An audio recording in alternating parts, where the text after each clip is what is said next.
Normally I wouldn't respond to this sort of thing with a video, but as it is the first video response I have received, I figured I should at least respond in kind to say my fair bit. I am quite busy, however, both in working on my next video and also in adjusting to my new job position, so I apologize if there are portions of this video that aren't sufficiently stimulating to the eye. That said, I would like to thank you for your interest, The Infinite Hope, but you clearly didn't understand what I was saying with my video. I'm going to debate two premises of this video. Premise 1 is that certainty is absurd. The logic of the absurdity of certainty fails out of the gate, because if the premise is true, then it is absurd to hold any certainty. First of all, that is a gross misrepresentation of my stated position. You might have been able to reasonably say as much if you had only read the title of my video, but even a cursory understanding of the video itself would have elucidated the nuances of my argument. I take it that you value logic when engaging in debate, because despite the obvious straw man, you asserted that my position was fallacious on the basis of being self-contradictory. But just as you can know what it is that you don't know, it can be logically demonstrated that there is nothing hypocritical or paradoxical about being certain of an uncertainty. You don't need to look any further than the Heisenberg uncertainty principle to see how such a thing is possible, and in my own video I made a solid case that our vision is not to be trusted completely. If I am mistaken, however, and you do not value widely accepted premises of logic or the science that rests firmly upon them, then we need to be having an entirely different discussion. Let me say again that the human perception of vision happens in the brain, not the eyes, which is why most optical illusions have almost nothing at all to do with the function of the eye. It is because the eyes are so fallible that the brain has to interpret optical outputs into something that makes sense to us, and so the brain's interpretive functions almost invariably end up filtering and altering what we see. Not only are most optical illusions thus inappropriately named, we only know of their existence because of instances of optical clarity. Only in these moments does it become clear to the observer that there is something wrong with the brain's visual algorithms.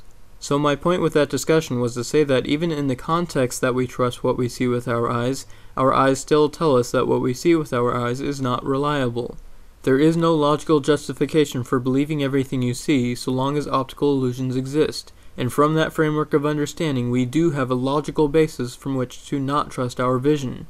The added irony, of course, is that people readily admit that their senses are easily fooled whenever they attend a magic show, but as soon as they leave the theater they somehow behave as though their senses are infallible when they see something miraculous on the street. They refuse to believe that the mechanism for the illusions that happened on stage actually followed them home. People routinely say things like, "But I saw it with my own eyes." And as an avid student of neuroplasticity and other topics of brain science, I must ask, how can you be sure that you saw it with your eyes and not something else? The visual cortex doesn't just process vision, and the eyes aren't its only source of information. Blind people use the visual cortex to read Braille and navigate their apartments, and some synesthetes even use it to do math. Brilliant neuroscientist Dr. Ramachandran suggests that we are all potential synesthetes, or at least synesthetes to some level, because we have already demonstrated that under the right conditions, sensory organs can be provoked so as to instantaneously cross-strap their outgoing signals to other sensory locations. And he posits that it is because of our inherent cross-wiring ability that we instinctively say that someone's heart is cold, their personality prickly, or their shirt is loud. But I digress. It is ever tiresome to hear people like you, who after hearing about someone's claim about the absence of absolute certainty, assert that you've ingeniously painted us into a corner and somehow caught us unawares. If you had understood anything that we had said, you'd have already had your answer, and yet you look at us expectantly, waiting for us to act surprised and embarrassed. I would play along if only I thought it would make people like you go away. To quote Stephen Jay Gould, "Fact doesn't mean absolute certainty. There ain't no such animal in an exciting and complex world. The final proofs of logic and mathematics flow deductively from stated premises and achieve certainty only because they are not about the empirical world. Scientists make no claim for perpetual truth, though creationists often do, and then they attack us falsely for a style of argument that they themselves favor. In science, fact can only mean confirmed to such a degree that it would be perverse to withhold provisional consent. I suppose that apples might start to rise tomorrow, but the possibility does not merit equal time in physics classrooms." What it all boils down to is simply a matter of common sense. Is it reasonable to trust someone who claims to know the unknowable, or does it make more sense to trust the one who admits to not being capable of knowing that which is unknowable? If there is a flaw in this logic, then by all means tell the audience where it is. As to your second argument, Premise 2. All believers are come to announce their belief and are unopen to questioning their own values and or belief system. Once again, that is nothing like the argument I posed. I never said that all believers had any inclination to do anything, let alone that they lacked the ability or inclination to question their beliefs as a whole. What I said is that people in general often have both the motives and the means with which to delude themselves, and that when exaggerated, these qualities tend to lead us to the most socially damaging kinds of religion. That is something entirely different than claiming that all theists are deluded, dishonest, or uninquisitive people. That isn't what I believe, and that isn't what my video suggests. If you would bother to listen to what I said rather than what you wanted to hear, you would have noticed the following specific statement.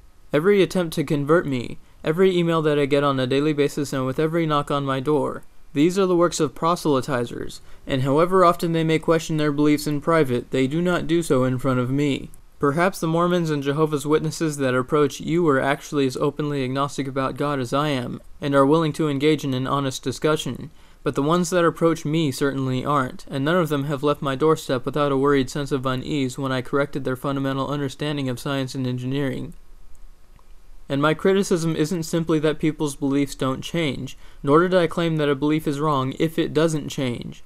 That most people's beliefs are stagnant is at the very most merely a symptom of the greater disease, but that doesn't mean that an unaltered belief is inherently a wrong one, and I never suggested as much. Everything you said beyond that was mere conjecture. How could you know what evidence I would dismiss before you've even bothered asking me about any of it? You said yourself that you haven't looked at my comment section, so how would you know what I would say about anything you've got to offer?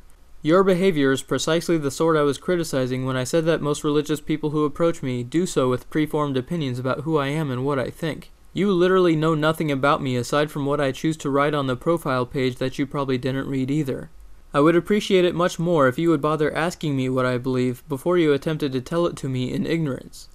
In stark contrast to this accusation in your video, however, I did notice that you managed to leave a comment asking me about evidence and what sort I would accept. But that all depends on what kind of God you'd expect to be providing evidence for. If you're talking about an anthropomorphized God who personally cares about what I think about him, then there's really an unfathomably endless list of absurd, hypothetical happenstances that would end all theistic skepticism in my mind. But suffice it to say that such a God would certainly not need you to come to his defense. In any event, and aside from all of the red herrings that are strewn about to substantiate Islam, Judaism, Christianity, and all the rest, there is one major hurdle that any religious theist would have to overcome to evidence their God: the fact that the universe looks designed, regardless of whether or not it actually is. It is tragically ironic that so many theists bring up the cosmic design argument, because if anything, design is a disproof of God, not a proof of one. In every word and phrase they use to substantiate the existence of a deity, cosmic design proponents only prove two things. First, that they don't know what dictionaries are, and second, that they cannot identify paradoxes and oxymorons when they see them. Like the crocoduck to evolution, cosmic design would be a death blow to organized religion were it to ever be proved. But that is the subject of my next video as promised. If you have any further questions or responses to The Infinite Hope, it would be best to communicate through email or comments, as they take much less time for me to produce. Thanks for watching.